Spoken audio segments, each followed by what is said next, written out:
We now have channel memberships available, so if you're interested in checking out different tiers and exclusive perks, you can find the link in the description below, or you can hit that join button to become part of the Scary Squad. Thanks to everyone who decides to support the channel. It means so much to me, and it really helps me to keep making videos and keep this channel going. Without any further ado, I hope you guys enjoyed today's video, and I'll see you in the next one. I live in Australia, and we don't have much woodlands here, besides a few that span on for a couple hundred acres or so. Nothing like what Americans have. And when I was younger, I would get lost in these woods a lot, and sometimes even sleep in them for a couple of days at most, surviving off fish and creek water. I never had any creepy encounters besides this one time. I was about 10 years old, and just like I do at least every 2 to 3 years, I had gotten lost in the woods again. I was completely fine during the day, as I had eaten an hour prior to realizing I had no idea where I was. I decided to walk around to find some sticks to make a little fire. I knew a lot about outdoor survival, as my family went camping a lot, and I watched videos on YouTube all the time since it interested me, and I loved the woods. I had set up a fire as it started getting dark, and was about to put out my fire before I saw a small deer on the tree line just nearly out of range of my fire's light. It was staring at me, which gave me some chills, but I just went, "Aw, a little deer," and I waved to it. The deer scurried off into the bush behind it, and I couldn't see it anymore. Then I heard this really weird noise, like twigs snapping, and all of a sudden, a much larger deer came out of the same bush that I had just seen the smaller one jump into. At this point, I knew something was off, so I stood up and stared at the deer, and it stared back at me. I was mentally preparing myself for the idea that this thing could run at me. The deer started walking a bit towards me, and then I backed up a little and crouched down. But as the deer kept getting closer, and I kept backing up, I looked down and realized this thing had a hoof directly in the fire, and it wasn't reacting to it at all. This creeped me out. I mean, its fur was burning, and it was starting to burn its skin, but it just wasn't reacting. I immediately set off bolting, but I heard it coming behind me, not really running, but fast enough to keep up with my little legs. I came over this small hill and jumped down into a bush to try to hide, and that's when it happened. The scariest thing I've ever seen in my entire life, and I remember it so vividly. The deer's silhouette against the moonlight appeared, and as I stared at the deer, it let out this blood-curdling call that I've never heard from another animal before, and all of a sudden, the silhouette started caving in on itself. I could hear the bone snapping and the flesh ripping, and this thing just kept getting smaller. Then suddenly, it got much bigger, and I closed my eyes because I couldn't watch anymore.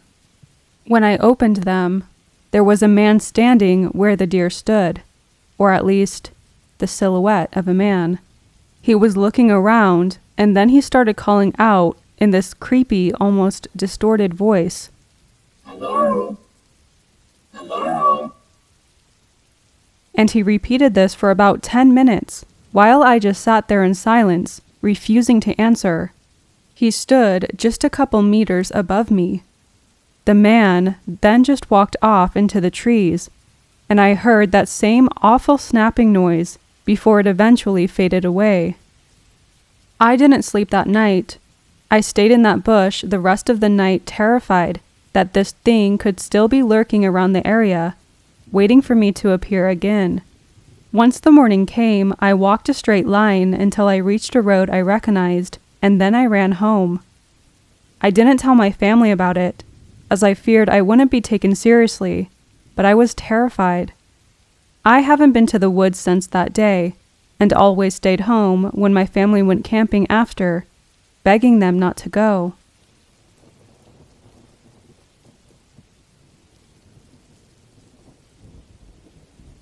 When I was younger, I used to live next to this very old and rundown church. This church was one of the town's original buildings from the late 1800s. It had been remodeled a few times, but mostly the building had maintained its original design.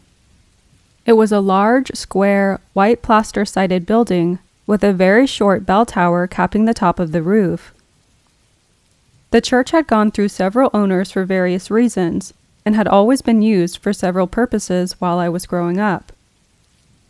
When I was very young, it was basically abandoned, and kids would sometimes play in it. I never really liked being in that church.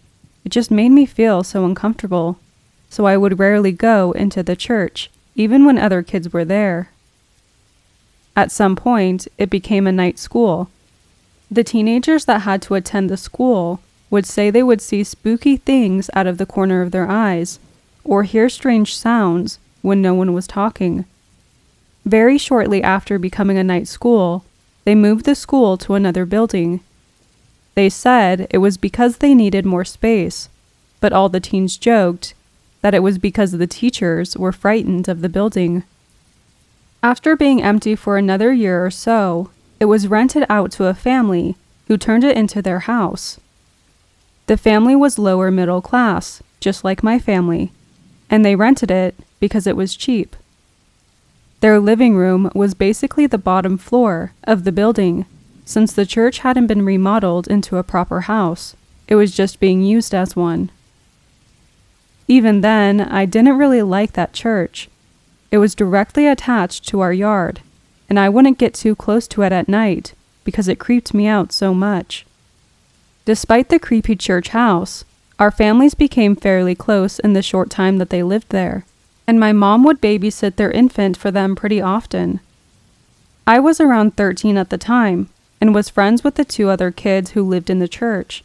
They would tell me that they thought the church was a little creepy at night too, but nothing really interesting had happened to them. One night, my younger sister got scared of something and woke up. She said she heard something weird outside her window and wanted me to check it out for her. Her bedroom window is on the 2nd floor and faces the church. Now, I'm not super keen on doing this, but I feel like I have to do it anyway. I get to her window and I look outside. To my relief, I don't see anything of interest. No marks on the window, nothing outside in the yard, and no cliched branches rubbing on the window. I begin to tell her that it's fine, when we both hear what sounds like a baby crying in the distance. I realize it must be the neighbor's baby, and tell her not to worry about it. I just think to myself that their baby must be incredibly loud for us to hear it over here. I take another look out the window to see a woman in a red dress walking by the church window, cradling what must have been the baby. I get chills down my spine and look away quickly. I assume it was my neighbor's mom and decide to go back to bed. A few months later, it's the neighbor's turn to babysit us for my mom.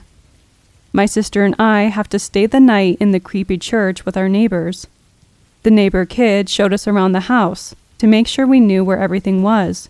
The 2 kids' bedrooms were upstairs next to the nursery they set up for the baby. Mom and Dad's room was downstairs because it was the biggest bedroom. The kitchen and bathroom were downstairs and attached to the living room. It was an interesting layout for a house, but it was obviously still just a church, with a living room set up in the main hall. We spent most of the night watching cartoons and movies, and were successfully distracted for the majority of the evening. Eventually, it was time for bed, so we rolled out our sleeping bags and went to sleep in the living room. At some point in the night, we were all woken up by the baby crying from upstairs. It was annoyingly loud. We hoped the baby would just stop on its own, but after waiting a while, the neighbor kid decided it was time to wake up their parents. The mom came out of their room wondering what was wrong, and we told her the baby was crying. She looked really confused and listened quietly for a moment, and obviously heard the baby crying. She then turned around and woke up her husband and said something to him in a frightened tone. It was dark and we couldn't see much into their bedroom. But after a moment, she came out of their bedroom, holding their sleeping baby. The crying continued.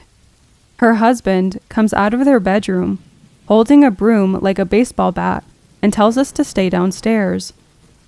We are all terrified and go into the living room to sit on the couch and wait for him to come back. As he climbs the squeaking stairs, we can still hear the baby crying, while their baby is still fast asleep.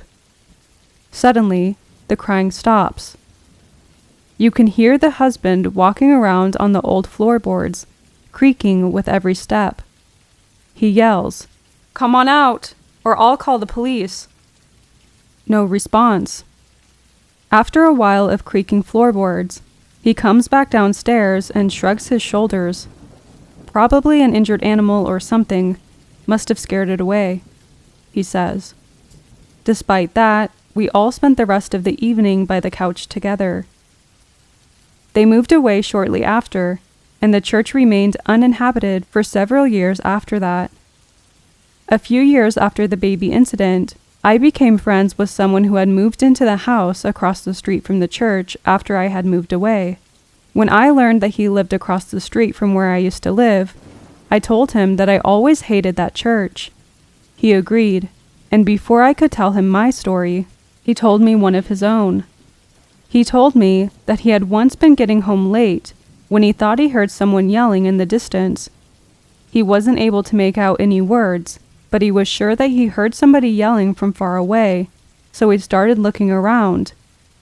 He spotted a woman in a red dress circling the inside of the bell tower of the church, walking where there used to be a floor. His story made me shudder as I remembered the woman outside my sister's window.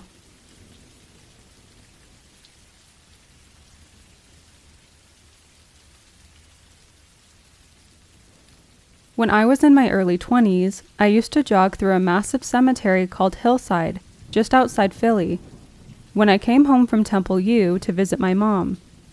I loved jogging through there because it was so quiet and peaceful, aside from the sounds of nature. One very late afternoon, dusk, I was jogging through the main part of the cemetery and started to move along a small service road deeper into the cemetery, about a half-mile long, that connects to another cemetery in an adjacent town, called Ardsley Cemetery. There are roughly 100 yards of uncut grass and weeds on both sides of the little road that leads to a dense forest, with one side, on the left, leading to a fenced-off railroad track surrounded by trees that run through the area. As I approached midpoint, I noticed a teenish girl sitting on a massive dead log, stripped of bark, to the left that must have been dragged out somehow close to the road after falling in the woods.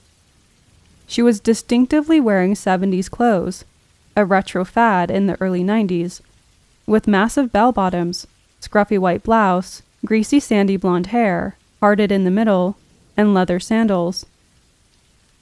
She did not face me as I approached, and just kept her head facing the dark woods across the other side of the road. But I know she must have heard me hitting the pavement as I approached. So now, we were the only people in this old little service road, with no one in front or behind, as I passed between the two cemeteries.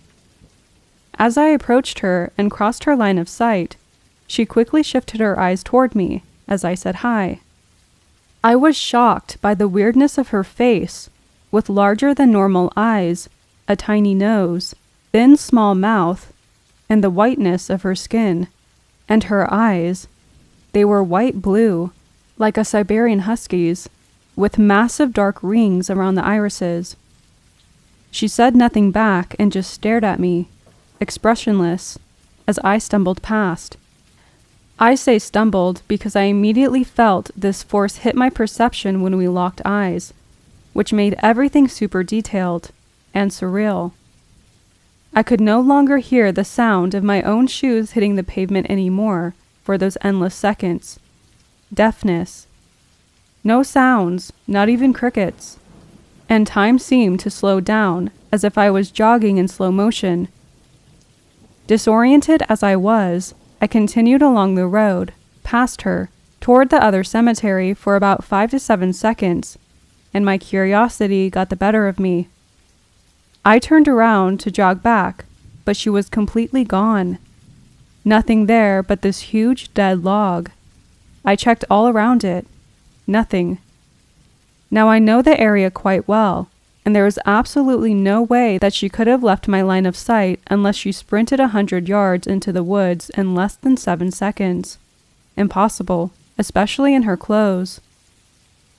I scanned the tree lines and nothing, just darkening woods as the sun fell below the tree line, but a feeling that I was being watched. Again, no sound of crickets. Hairs on my neck and arms standing on end, despite heavy sweating from the run. I think I did a 7-minute mile out of there all the way home before the sun completely dropped. It gives me chills every time to think about that face and those piercing eyes.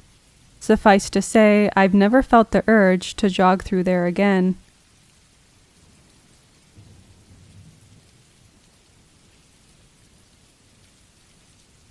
When I was a kid living in a rural town, my room was on the ground floor, making the whole sneaking out thing a lot easier, and I never got caught. One night, my buddies and I snuck out on our bikes. We lived close to Interstate 80 in central Pennsylvania, and we headed toward one of the underpasses of the highway. Next to this bridge was a huge billboard, always lighting up the night sky with its advertising. It was a good place to hang out. This night, however, was dark. Not a star or moon in the sky. The only light was provided by that billboard.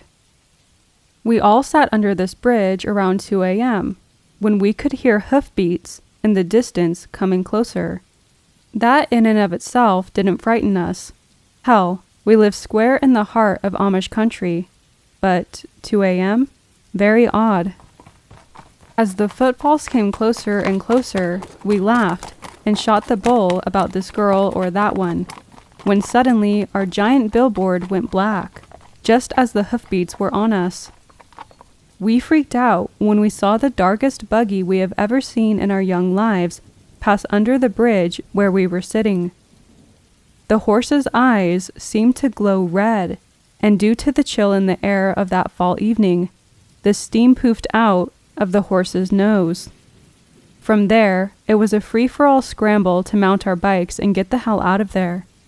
As we each headed our separate directions, we found that the billboard lighting went back up, and the horse and buggy were gone. What the hell? Where did it go? And why did the billboard go black?